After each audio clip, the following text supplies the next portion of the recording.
Are you a film fan who loves the ultimate home video experience? Look no further than The Disconnected. Your host, Ryan Verrill, is your go-to source for the latest and most accurate information on home video releases, exclusive interviews with industry insiders and filmmakers, and has established a thriving community where every film and physical media enthusiast feels welcome. From hidden gems to blockbuster hits, The Disconnected brings you insider knowledge and a welcoming space to share your love of cinema. Watch every Thursday night at 9:30 Eastern, 6:30 Pacific for the live announcements show and follow The Disconnected on social media to stay updated. Subscribe to The Disconnected on YouTube or on the podcast provider of your choice and dive into a world where every movie night is an adventure. Do you love movies? So do I. What's up, y'all? It's KB, and I love movies. Inviting you to listen to The Conversation, a film podcast where passion meets perspective and opinion. From the old school to the new, I invite a guest on to discuss the movies that thrill us, challenge us, break our hearts, or even blow our minds. There's always new episodes dropping wherever you get your podcasts. So join the conversation. We don't just watch movies, we love talking about them too. The Conversation with KB Loves Movies, a part of Someone's Favorite Productions podcast network. Good evening, and welcome to Night Gallery. Thank you, Rod. And I want to welcome everyone to Midnight Viewing, where once a month we talk all about your follow-up to The Twilight Zone, Rod Serling's Night Gallery. They say it's Rod Serling's Night Gallery, and it isn't really Rod Serling's Night Gallery, it's somebody else's. Oh, we know. We talk about it a lot. Your curators at Midnight Viewing are the projection booth's Mike White. What can happen to human beings when trust is wiped out by suspicion? And CultureCast's Chris Stashew. Small boy encased in a crystal ball. And I'm Father Malone. The kind of thing that usually infests nightmares. Join us monthly at Midnight Viewing, the Night Gallery podcast at weirdingwaymedia.com. Doesn't remotely belong to me. I have no proprietary interest in that at all.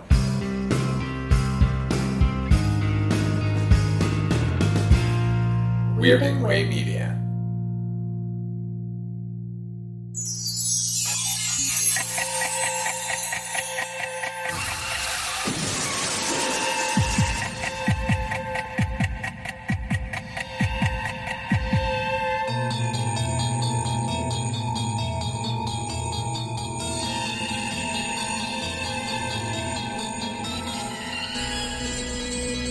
Hello there, I'm Chris Stashew. I'm Mike White. And I'm Father Malone. And this is the last time we're introducing you to our little collaboration here between our three podcasts, Dreams for Sale. In the last 4 years since we started this show, Father Malone now has his own podcast, and Mike and I have two more. Ladies and gentlemen, you just when one door closes, two or three or four more open, as they would say. On this final episode of Dreams for Sale, we're going to be taking a look at the final 3 episodes of the show. Leading off with Crazy as a Soup Sandwich, then Special Service, and then rounding out with what Mike and I call a Saturday, Father and Son Game. Father Malone and Son Game? That's it. It's true. Not really. No. Don't lump me together with that. Don't put me in the boat with that one. No. As certain as death and taxes, we are told the meek will definitely inherit the earth. Perhaps, but not always. Consider, if you will, Mr. Archie Lochner, a well-known petty crook, sidebar 6-for-5er Shylock, registered coward, and owner of a yellow streak so vivid it could be slathered on a hot dog. Mr. Lochner was written out of the will when the meek were guaranteed their inheritance. And just now, he's trying to avoid another kind of payoff.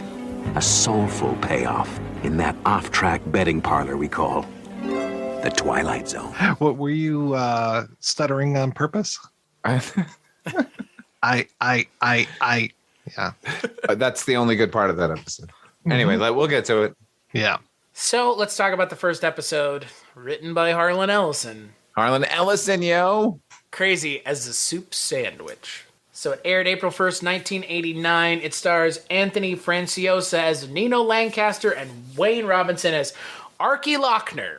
And it also features WWF's Shockmaster with the voice of the devil or demon. It is the most obnoxious demon voice I have ever heard. I hope. Yeah, and it stars a con man who sells his soul to the devil, I guess. I thought that there was going to be like a punchline to this episode at some point. Like this was going to be a comic book.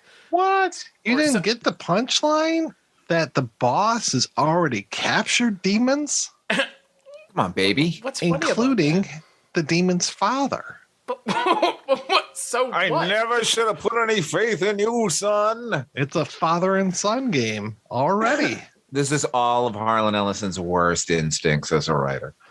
Okay, I'm glad to hear you say that because I fucking hated this episode. I thought this was a joke. I was like, oh my God, Father Malone, it's a Harlan Ellison episode. He's going to love it. And I can't fucking stand this. Everyone is talking with a cartoon voice the whole time. Okay. Yeah, so, okay. That's the thing. Overwritten. Okay, so not only it's astoundingly overwritten. Not only does Harlan overwrite. Boy, oh boy. But they did that script no favors by dressing it's a gangster thing. Put him in a big floppy fedora and a fucking pinstripe suit because that's gangsters, right? And the performances don't help anyone at all. I mean, Tony Franciosa is great, but I will say that I'm going out west because Tony Franciosa used to date my mom. It's a Tom Waits reference. Anyway,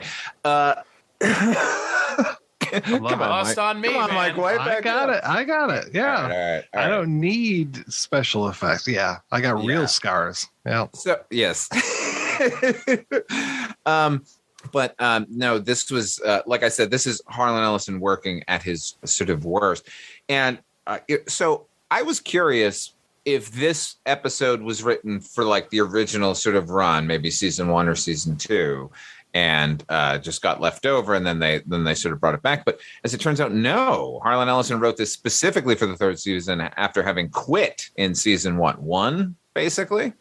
Revenge. So I found a little quote where he said, Straczynski solicited me to do a teleplay for the syndicated zone, being aired for purposes of what we call stripping.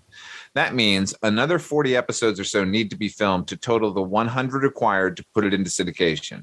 For that series of shows, I wrote a story called Crazy as a Soup Sandwich, which is a terrific little segment they filmed up in Canada. It's a lovely little show. So that was informative and incorrect. Yeah, I was about to say, Harlan, wrong answer, pal. Yeah. I messaged you this when I was watching it. This felt like, this felt like a Tales from the Crypt episode. Actually, there have been Tales from the Crypt episodes whose tone is closer to this than this is to Twilight Zone. There have been Tales from the Dark Sides about this. There have been Monsters about this. Like everyone has written this story, and this is. I'm talking about the way it's shot and the way it's lit is very my God, Tales from the Crypt. The way it's shot, it's worse. It's worse than that. What? Like, third season of that show is what I'm getting at. Like, it's the unaired season of Tales from the Dark Side. Like, it's that level of it's if the BBC, like, if they had produced this episode of Twilight Zone, I wouldn't have been surprised. It is so fucking cheap looking. It's all lighting.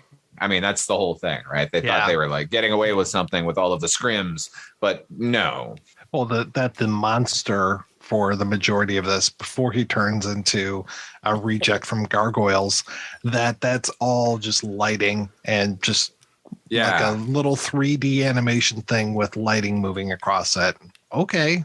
Scary. Was that not just like smoke? Was that like I thought that was like an underwater effect that they then just. It could be, yeah. I think it was. Just a digital effect, like because they were, really? That's CBS was doing digital. Like most of the effects in the show were done digitally, like because the show was at this point shot on tape, right? I mean, it's not film. It's definitely not film this season. Could we even consider this entertainment? Like, yeah. What's weird is like there's this entire there's a demon and the demon wants the guy's soul, but the boss who also has the guy's money, the guy owes him. Or that guy owes the gangster money. He owes the demon his soul, the devil his soul. Right. And so the gangster goes, "I'm going to deal with the devil or creature, demon, and then I'll deal with you." Cool. Sure. Paint my office with lead paint. Yeah. All right. Harlan Ellison, folks. Stop. What's funny is we started the show with Saturday, and we're ending the show with this. Yeah. And that's all. You could watch these 2 episodes and go, I get it. Almost the best that the show has to offer, and definitely in the running for one of the worst. Harlan is very famously wrote a short story, and a pretty good one actually, in a bookstore window, in an afternoon. This feels like he wrote an line at a Walmart. It's not much of anything, and I didn't like it. It's cartoonish. Yeah. Which is not a tone that the Twilight Zone ever goes. No, for. That's the thing. So reading Harlan shouldn't have been phrased as a question. It doesn't go for that. I've seen enough of the show to know it doesn't go that way. Sci-fi has always had a comedy problem. Mm-hmm. There are very few people sort of skilled enough to do it really well, but I think every giant of sci-fi has always attempted to do or try their hand at comedy, and Harlan is no exception. And as I said, the worst of his short fiction leans in the whimsical, slapsticky, aren't I funny? It's we don't read you for your comedy ever. Right. So don't do that. But that's in evidence here. There's no defending this episode for me. Volkerps. The Volkerps. My God. Did you like this one, Mike? I'm just kidding. Not at all. Yeah. Shame on you. Shame on all of you. Should we continue? Oh, yeah. Yeah. So let's as this train just lurches into the station, let's talk about the penultimate episode of the show. Special service. Introduction to Mr. John Selling.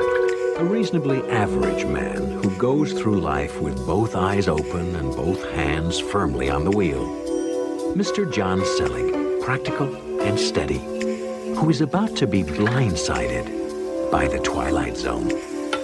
Directed by Randy Bradshaw, written by the man J. Michael Straczynski. Oh, thank God! I hope. I was worried he wasn't going to make a fucking appearance. Oh, David Naughton, our favorite Pepper from the classic Dr. Pepper commercial. He's back. He's playing, you guessed it, Truman from The Truman Show. Right. This is The Truman Show before The Truman Show. I'm not a big fan of The Truman Show. This was better than The Truman Show. At least it was shorter. I disagree. I'm not the biggest fan of The Truman Show either, but it has some ideas and it's trying to say something. I don't know what the fuck this was. No. There's a corporate. Okay. So you just said it but the setup is the fucking mirror falls off the guy's bathroom wall and discovers there's a camera in there. And 2 seconds later, Fink from Meatballs shows up with a British accent, shows up to fucking fix this thing and go and just say to him no, man, you didn't see nothing. You didn't see nothing at all. You're telling me that actor wasn't British?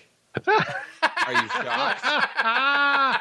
You like that? You're welcome. Oh, I almost fell off my chair. No, I'm not.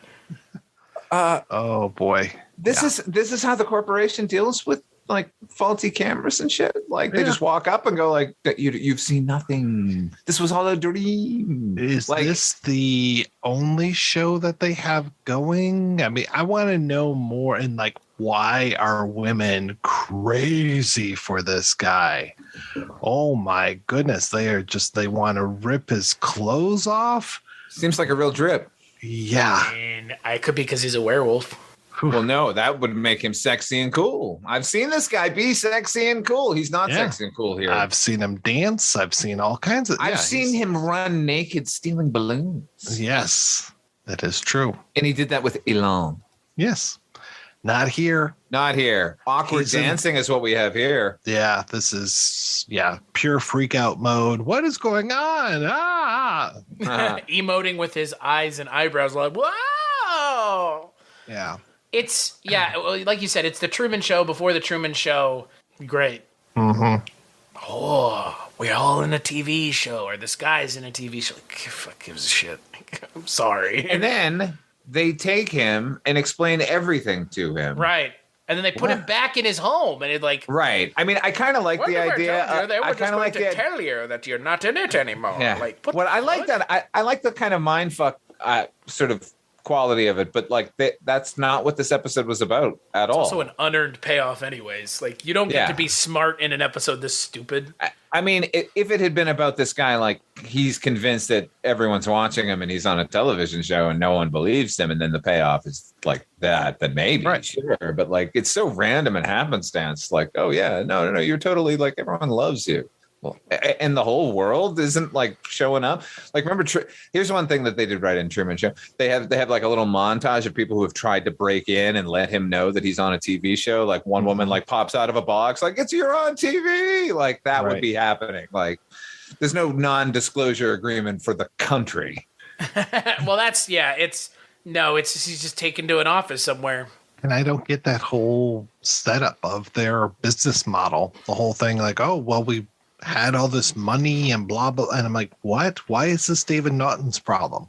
Yeah, they made it his problem. Yeah, this seems like that network exactly. He was in Hollywood Shuffle. He was one of the repertory players in Hollywood Shuffle. I just remember him playing like a Dirty Harry type of character. I like Hollywood Shuffle a lot. Yeah, I like it a lot more than this episode. Oh yeah. Let's talk about Hollywood Shuffle. It's so good, man. Winky Dinky Doll. I've been trying to get Robert Townsend to talk to me for a long time and just never gets back to me. Huh. Yeah. We're even friends on LinkedIn. And you know how friendships are on there. They are for life. Solid. Rock solid. I've used LinkedIn several times to get interviews. Yeah. It can happen. If you just believe hard enough. If you ask to talk about Meteor Man, he'll probably talk to you. That's true. Depends on the project. Yeah. And let's not kid ourselves. That's the superior project anyway. So everybody loves Meteor Man. I like it more than this episode as well. I like the concept, but the concept is expounded upon in greater detail in something that you would want to watch over this. If you are interested in this idea, there's a better place to watch it that does more with the time that it's given, and it's given 3 times as much time. And I'm not really even a fan of that movie, but I would rather watch the movie than watch this episode. You see Baps? That was another Robert Townsend movie. Oh, it's really bad. It's really bad. Yeah. You wonder who was running the show over there at Townsend Productions. Makes you wonder. Anyway.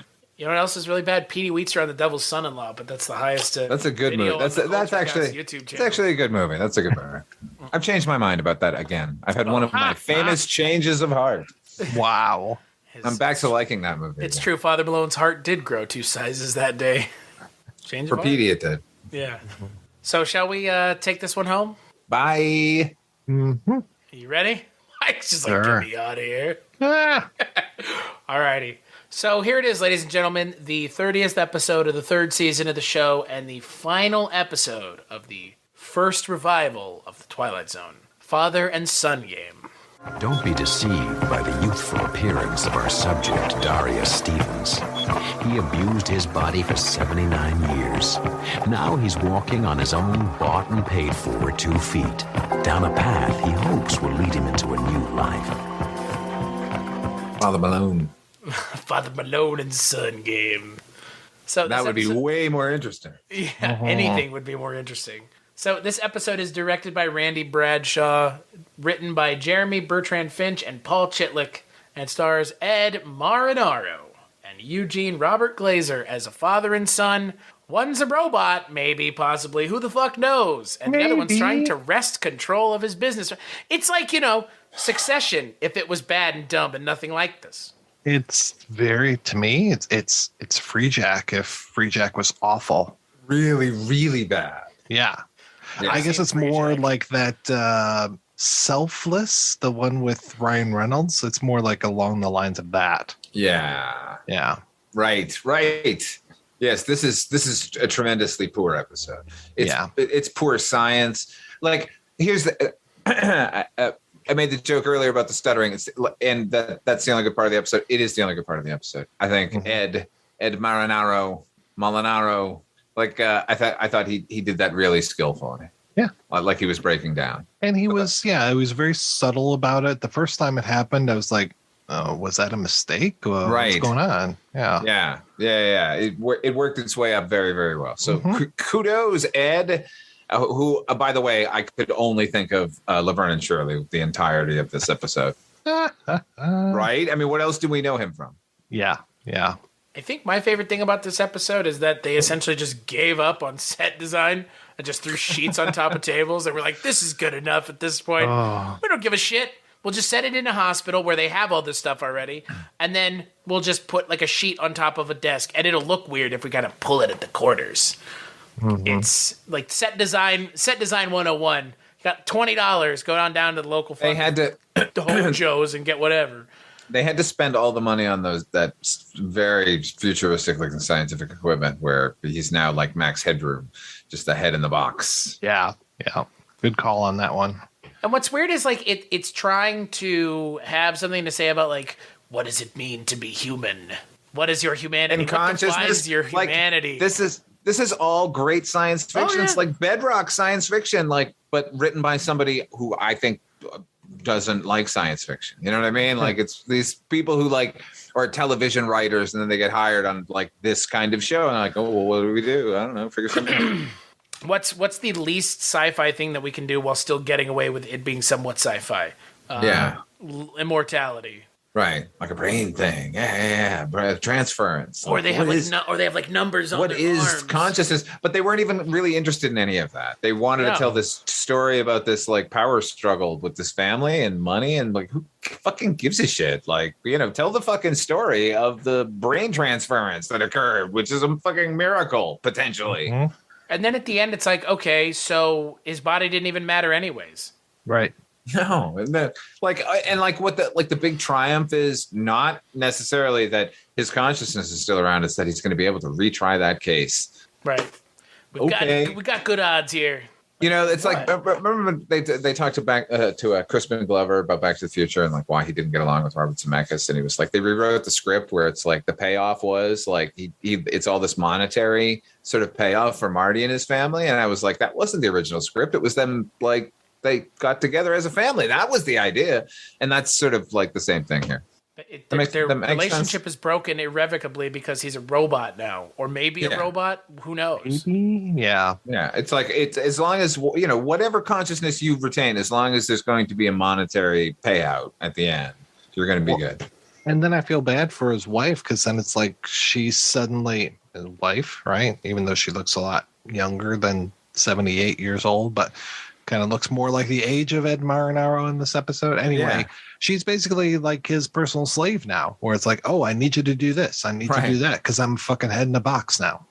Why is there a court case at all? Why didn't he just leave everything to his wife? I don't get that at all. Did he not trust her? That's the end of the story. And then he's like, oh, I'll be here to help because like, I don't want to, that could have been the story. Like, I don't want your fucking company. Like, please, they're going to take it away. Like, that could have been an interesting thing. Turns off the TV set. Yeah. So, honey, I've decided to go in another direction with the...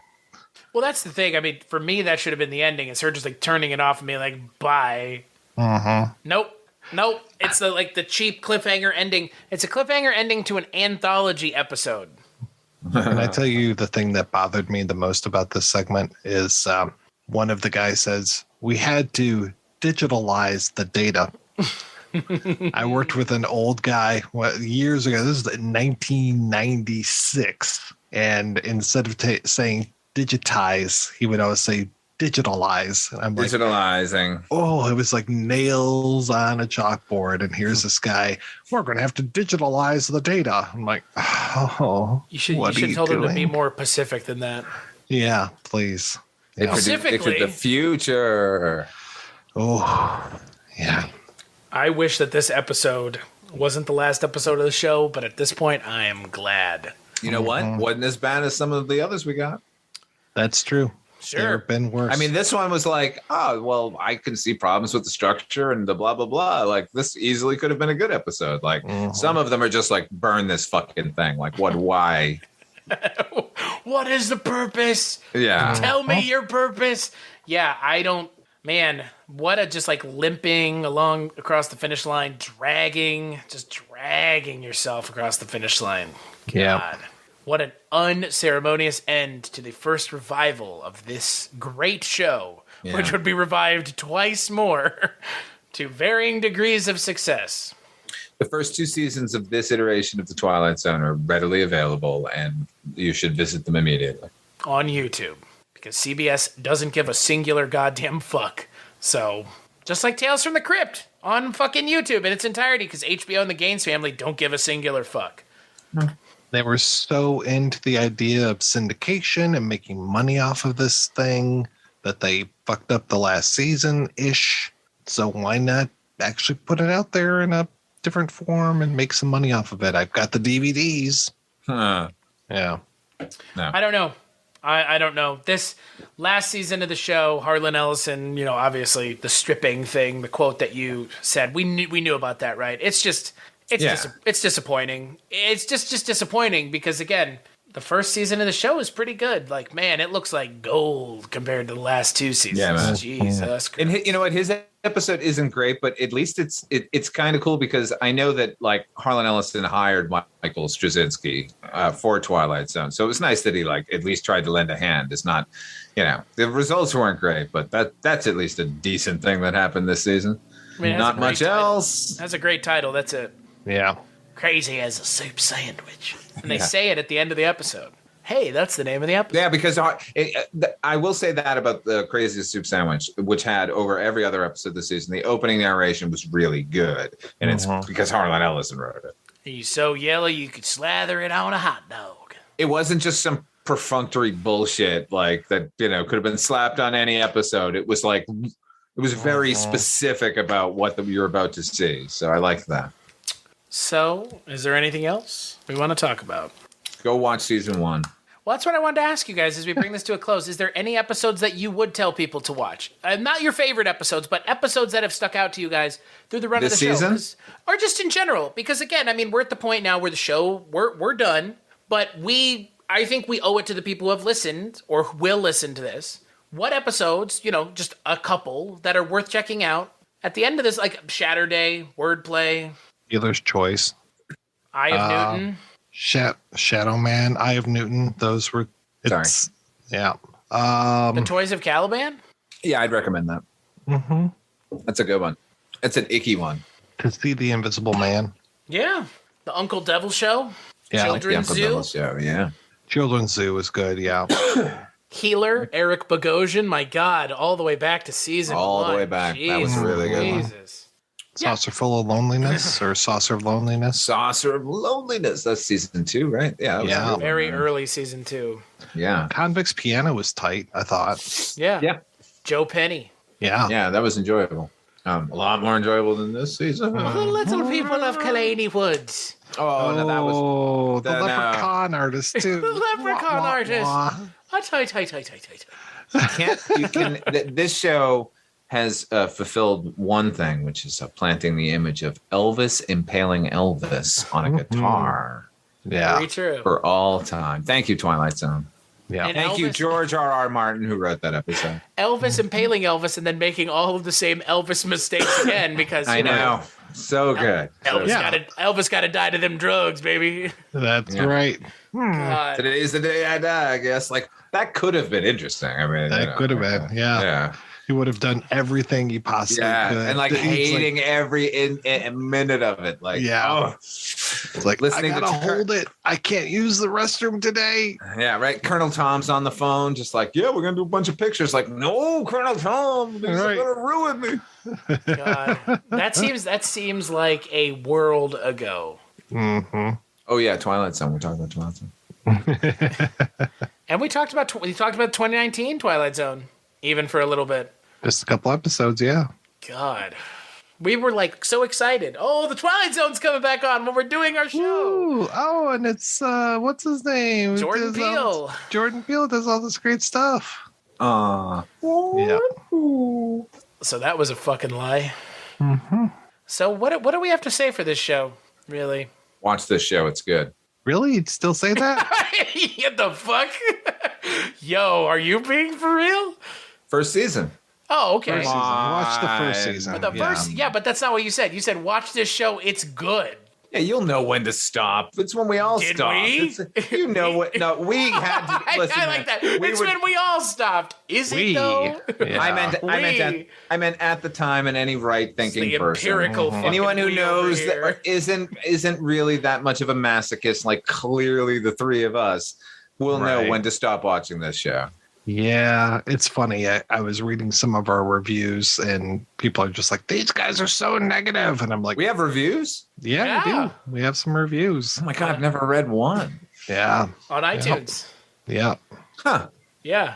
Yeah. Well, now that we've finished, I guess I'll read some. yeah. There you go. Well, no, Mike's right. It's this is the same problem we ran into at the end of the Tales from the Crypt show, where it's like it's hard not to be negative. It's hard to find the good things, but it's also hard to sit here and let the creators and writers of this show shovel shit into our mouths and tell us it's chocolate pudding. As a viewer, I respect myself more than that, which is why I respect the audience enough to be honest with them. If you want to hear people just stroke the show, I'm sure go ask J. Michael Straczynski and he'll tell you how great the show was and how successful it was. Like, it's just, there's no point in not being honest. Right. You don't have to apologize about it. Oh, I'm not apologizing. No apologies. No, necessary. Chris told me before he's not going to apologize for anything ever again. Right. Oh, that's Yeah. good. Sticking to Yeah. my guns. That's Chris, right. are you not going to take it? No, you're not going to take it. He's not gonna You're not going to take it anymore. No, No? not at all. He's not going to. So, I guess the final question I have here, Father Malone, it's a twofold question. A, are you glad we didn't do fucking Seabase 1999? 1,000%. Yeah. Yeah. Now that we've come to the end of this show, are you glad? Seabase DSV? Yeah. I'm glad we did Twilight Zone. Yes, 100%. And That was going to be that DSV thing was going to be a hoot for 10 seconds, and then we were like, "Oh no! Now we have to keep watching this show." it's kind of the way I felt after the first No. season of this show. Get the fuck out of here! There were some gems in season Some two. gems Some doesn't- gems in season. Some. gems in season 2. Some. Whoa! Some. Yeah. Just some. Gem. Yeah, you showed us how many. 1 or 2.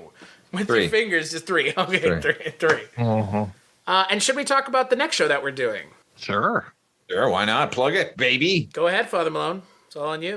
Next up, we're going to be tackling another anthology television series, also Rod Serling related, but in this case, directly Rod Serling related, as we'll be tackling The Night Gallery. 2018's Night Gallery, right? Hosted by Michael Key, hosted by Jordan Peele. No, the web series. On IFC TV. Keegan Michael Key's Night Gallery. Right. Yeah, I'd watch I think it was on. I think it was on. Was that on Tubi? Tubi, yeah. True Tubi. TV? Was that on Yeah. True TV? True. In between Impractical Jokers and the show about people who drive poorly? Yes. Yeah, so we're talking about Night Gallery. This is the second podcast you and I have completed, Mike. Yeah. And the second podcast that you and I have completed, Father Malone. Yeah. I said yeah for both of us. Yeah, well, your name is also technically Mike, so. No, Yeah. no. Shh. Don't tell Oh, me that's what. right. Yeah, Please. Can't let I've got a rep to protect. that's right. He does. Any other final thoughts before we end this? No, I don't think so. I'm glad the three of us did it together. This has Yes. been fun. Mm-hmm. It has been fun Yes. getting to talk with you guys consistently once a month and knowing that I get to talk with two of my best friends about a show that, yeah, it's not great, but you know what? That's not what matters to me. What matters is we got to do this together. That's all that matters. It's beautiful, man. I love it. I love you. I love you both. Oh, I love you too, man. That's on recording for Thank you. Good. I want it to be. And that's what I want the Twilight Zone to really, the people of the Twilight Zone, I want them to come away with that notion, that love. Also, I bring you love. that there might be a horrible twist coming up that's actually well plotted and thought out, a la season 1. And I hope that happens to everybody. I bring you love. Jesus Christ. So yeah, on that note, Mike, where could people find you? As always, you can find me over at projectionboothpodcast.com, where I put on a weekly show talking about movies. Usually I'm not as negative as I am here because I try to cover movies that I enjoy. Even if I don't enjoy them, I try to at least give them a fair shake. So yeah, that's me. How about you, Chris? That's not what the iTunes reviewers told me. That's true. It gets way too political. can't own the libs any harder than we're owning them now. Oh, man. What about me? cstachiw.com. cstachiw.com. That's where you can find me. Lots of things Father Malone and I have worked on. Chronicles from the Crypt, another show in the bag. Mike and I have also worked on Kolchak tapes together. Another show in the bag. The Culture Cast and Scary Stories We Tell. Just cstachiw.com. That's where you can go. And Father Malone, where can people find you? Check me out over at fathermalone.com. There you're going to find the links to my show, Dark Destinations. That's a half-hour radio drama I write and produce.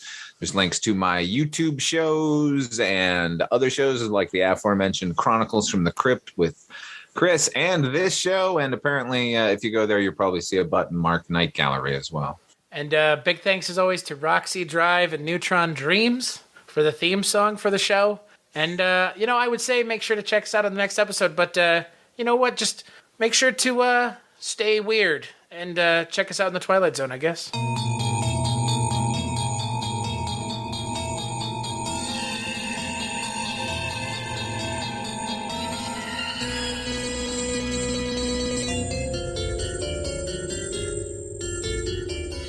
Hello, my name is Kevin Tudor, and I'm one of the 3 hosts of Almost Major, a film podcast dissecting many major indie studios and the films they release. Every week, myself, Charlie Nash, and Bryden Doyle discuss overlooked, forgotten, or bona fide classic indie films via studio-specific miniseries. We've previously covered numerous films from Artisan Entertainment, Lionsgate Films, and New Line Cinema. Titles including The Blair Witch Project, American Psycho, Dogville, But I'm a Cheerleader, Saw, Requiem for a Dream, and Ringmaster, the Jerry Springer film. Anyways, we have a fun time every week and we hope you will join us. Subscribe to Almost Major wherever you get your podcasts. Now proudly a part of the Someone's Favorite Productions podcast network. Hello and welcome to Tumbleweeds and TV Cowboys. My name is Hunter. In this podcast, I'll be joined by a different guest each week to discuss a classic Western movie or TV show. I've been a fan of classic Westerns for as long as I can remember, and in recent years, they've become very nostalgic for me. I love the aesthetic, the tropes, and I love seeing different filmmakers' takes on them. At their best, they're incredibly entertaining, rewatchable, and some of my all-time favorite movies are Westerns. We'll mostly focus on Western movies made in Hollywood, but we'll also be covering spaghetti Westerns, and one thing I'm very excited to get into are Western TV shows. I've got some amazing guests coming on the show, film professors, historians, and podcasters. And Tumbleweeds and TV Cowboys is part of the Someone's Favorite Productions podcast network, and many guests on the show will be from other shows on the network. Thanks for listening.